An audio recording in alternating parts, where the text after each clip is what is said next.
Wong nek ngarani ngene iki, anu di video wae. Akan saya beri nama Biosaka. Ini orang kenalnya Biosaka khusus peternakan. Khususnya ini 2 petak tanpa pupuk kandang, tanpa pupuk tabur, hanya semprot Biosaka. Sahabat tani dan pecinta tanaman, semoga hari ini kita semua dalam keadaan sehat sejahtera dan dilancarkan rizkinya, amin. Berikut ini penjelasan tentang Biosaka oleh para ahli pada seminar yang membahas khusus Biosaka, yang mana Biosaka ini ditemukan oleh Bapak Ansar dari Blitar, Jawa Timur. Dengan menyimak penjelasan ini, diharapkan kita semua bisa paham manfaat dari Biosaka, sehingga kita tidak ragu-ragu lagi bila ingin membuat dan mengaplikasikannya.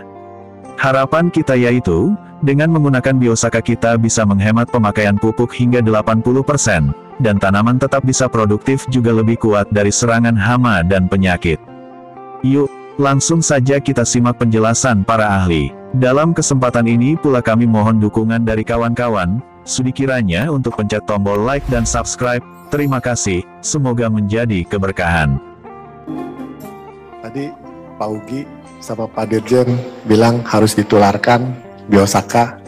Terus Pak Kadis tadi sudah menjadi saksi daripada keberhasilan Biosaka di Blitar. Tantangannya saya mau ini bagaimana tantangannya supaya Demplot supaya lebih berhasil. Jadi langsung aja saya. Ini yang menjawab apakah ini pupuk atau bukan. Pertanyaan yang pertama. Ini bukan pupuk. Ya, ini kerjanya seperti apa? Nah, pupuk itu dalam, kalau seperti saya dokter begitu ya, saya anggapnya itu seperti satu makanan yang bagus, seperti ginseng. Kalau kita pikir makanan yang bagus itu seperti ginseng. Tapi kalau saya punya pasien, dia baru beli ginseng harganya 150 juta, tapi dia dalam kondisi usus yang sakit, saya akan cegah dia untuk makan. Kenapa? Dia buang uang 150 juta, hanya dalam sekejap. Buat apa makan ginseng 150 juta? Mahal begitu. Kalau ususnya nggak bisa serap. Pulihkan dulu ususnya. Nah, bagaimana memulihkan ususnya? Nah, nanti mungkin ilmu dari Prof nanti yang lebih ini, tapi yang jelas kita akan mengenal satu kata yang kurang lazim, tapi banyak dibahas sekarang setelah epigenetik dan lain sebagainya itu mulai banyak dibahas orang, yaitu adalah potensi sel. Jadi sel itu bagian yang ternyata yang paling penting dalam ininya beliau itu adalah membrannya. Nah, jadi apa yang dilakukan? Kenapa hanya kabut begitu saja? Terus apa? Terus bagaimana ngukurnya? Ternyata yang terjadi ini adalah ini sebenarnya. Dan ini bisa diukur. Bisa diukur, nanti saya kasih lihat. Jadi ini bukan pupuk, jadi sama sekali tidak mengancam pabrik pupuk. Ya, ini adalah urusan bagaimana supaya seperti ginseng, sebelum makan ginseng, ususnya mesti beres dulu. Ya, ini filmnya cukup sampai segini.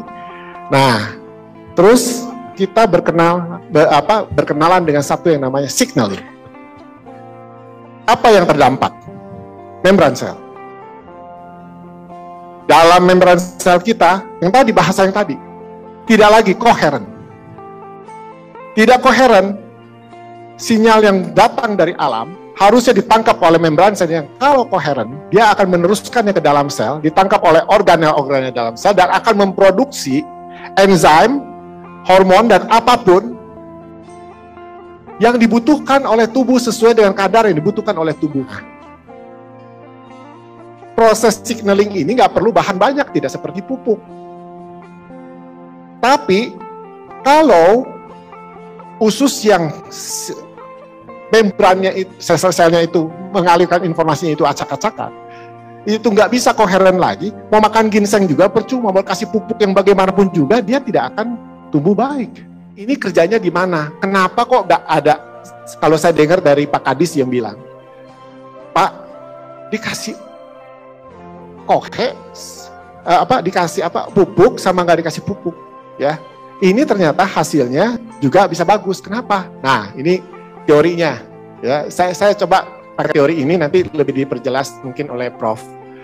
Nah, jadi saya tuh tanya, Oh, ternyata bagi ditebar, itu semua sawah yang udah kena kabutnya, itu di video kan sama kami kan.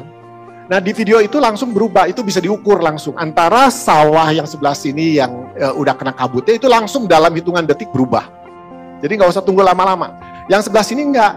Nah itu nanti ukurannya juga nanti akan dijelaskan oleh beliau nanti. Ya. Dan setelah 15 detik, sawah itu kembali ke awal. Jadi yang tadinya sudah ada tanda menguap, menjadi melemah. Pertanyaannya kemana? Bagian apa yang menguat? Ternyata di sini kelihatan bahwa yang menguatnya itu adalah akar. Jadi dia melemah di atas, tapi dia pindah ke akar. Nah, kenapa akar itu menjadi penting? Jadi, nah ini menjawab, ya moga-moga ini bisa menjawab, kenapa kok nggak kasih pupuk tambahan? Bagus hasilnya, berisi dan lain sebagainya. Jadi, selama ini mungkin ya, dengan perawatan dan lain sebagainya, si tumbuhan ini tumbuh tapi dia tidak optimal. Seperti contohnya pasien-pasien saya, ya, yang kami lakukan di sini kalau kita tidak mau pakai obat kimia, ya, yang kita lakukan adalah bikin ususnya berdaya kembali menjadi optimal sehingga dia tiap ulang tahun obatnya makin sedikit obat kimianya. Ini juga sama. Jadi yang dikuatkan akarnya, ternyata dengan akarnya dikuatkan, istilah kita itu dikembalikan potensi selnya, sehingga yang tadinya dia nggak tahu bahwa sekeliling itu hara itu sebenarnya masih banyak. Cuman dia cuma bisa pakainya itu sedikit, karena ya kita anggap aja selnya oon.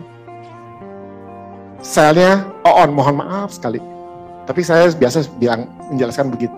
Karena selnya oon, kenapa bisa oon? Karena membran selnya tidak koheren. Jadi ternyata kalau signalingnya diperbaiki, nanti mungkin Prof yang jelasin. Itu dia sejenak, dia akarnya aja, ujung akarnya aja bisa tahu, oh di sini ada cukup hara, dan dia bisa mulai makan dengan lebih banyak. Ya, sehingga walaupun tanahnya itu yang tadinya kalau dia belum dikasih signaling ini belum diperbaiki sehingga dia menjadi koheren lagi akarnya, dia tidak bisa mengenal bahwa tanah sekitarnya itu masih cukup banyak haranya. Sebenarnya dia nggak perlu minta tambahan pupuk untuk tumbuh. Nah, dengan dikasih seperti begitu, tiba-tiba dia jadi pintar lagi, dia bisa ambil. Makanya kenapa oh ternyata bedanya cuma satu. Yang diurus di sini bukan tanahnya. Yang diurus di sini tanamannya.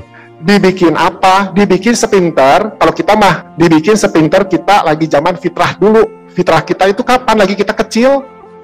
Lagi kita kecil, kita punya daya tumbuh luar biasa. Kita punya daya belajar luar biasa. Sebagai penutup daripada ini, dan ini semuanya intinya, pertanyaan yang tadi semua bisa dijawab. Paling penting adalah kalau kita membuka, kita punya ini untuk menerima apa yang nanti dijelaskan oleh Prof.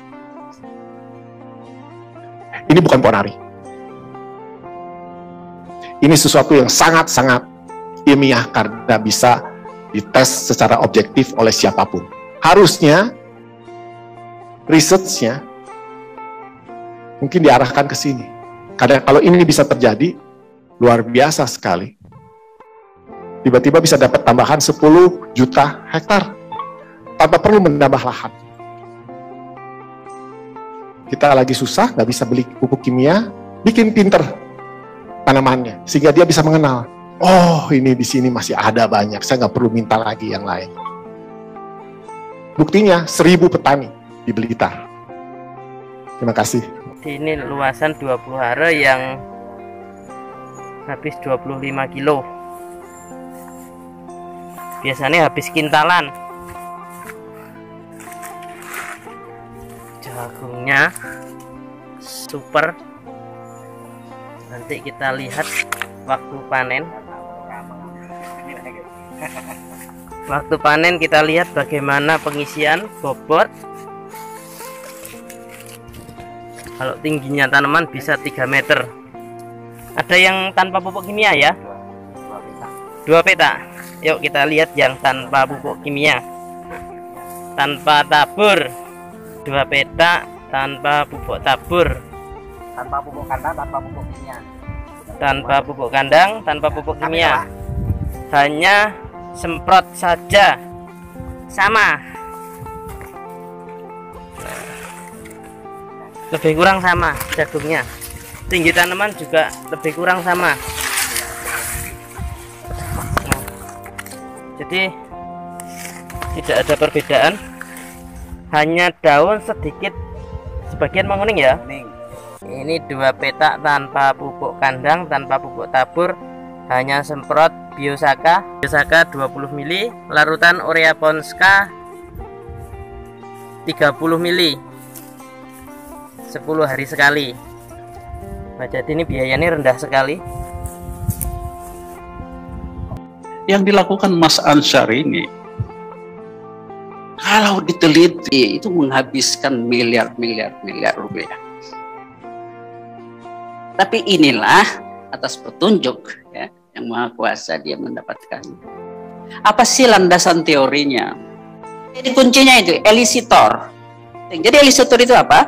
Elisitor itu tentu saja kita beri signal ke dia supaya mirip-mirip dengan vaksin lah ya. Jadi karena di tubuh kita itu kan sel itu punya memori. Jadi kena sekali dia itu akan dia ingat, oke. Jadi kita kasih signal bahwa akan yang banyak dilakukan orang bagaimana menghadapi drought ya, kekeringan, pH rendah dan seterusnya. Banyak menggunakan mikroba, tapi ini juga bagus. Atau kami tertarik di sini di bioengineering karena kita bikin elisitor memaksa secondary metabolitnya. Jadi yang obat-obatnya kita naikkan, jangan kita tinggikan. Jadi kalau itu minyak atsirinya kita naikkan pakai elisitor. Jadi itu. Oke, kita baca lebih lanjut. Jadi itu adalah tentu bisa imun sistem, tapi sebenarnya apa elisitor itu secara umum?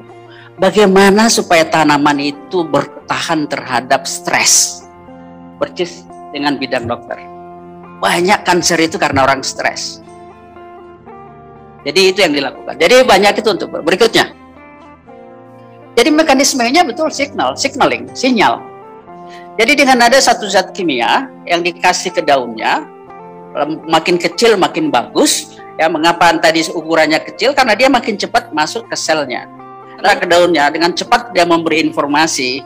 Itu. Tergantung elisitornya tentu saja. Tergantung elisitornya. Jadi dia akan memberi informasi kalau itu tentang defense dengan hama, dia akan menjawab. Lalu gennya itu memberi respon, lalu gennya menghasilkan produk yang lain yang sehingga dia tahan dengan hama atau signal lain. Oke, baik, hari ini saya berada di kandang peternak. Alhamdulillah dengan produk saya rencananya akan saya beri nama Biosaka. Ini orang kenalnya Biosaka khusus peternakan, khususnya untuk menghilangkan bau seperti apapun di kotoran ternak. Insya Allah bisa langsung hilang seketika dalam waktu kurang dari 5 menit. Nah, kotorannya juga kering setelah disemprot itu. Padahal disemprot 1 minggu yang lalu, kotorannya kering, masih belum beraroma sampai hari ini. Terus kondisinya kotoran itu dingin, nggak panas seperti biasanya. Berfungsi untuk menekan terjadinya amonia. Dia juga menyehatkan. Kenapa menyehatkan? Untuk ternak terbukti penekanan hasil amonia yang terurai dari kotoran ayam itu ternyata dapat mempengaruhi kesehatan ternak. Demikian rangkuman singkat ini yang dihimpun dari berbagai sumber, semoga bermanfaat. Bila ada tambahan atau saran, juga kritik dan pertanyaan, silahkan tulis di kolom komentar. Mohon untuk terus mendukung dengan like dan subscribe. Bersama kita bangun channel ini agar berkembang, dan menjadi wadah kita berbagi juga silaturahmi. Terima kasih, semoga menjadi keberkahan, amin. Salam sehat sejahtera untuk kita semua. Tetap semangat, hijaukan bumi.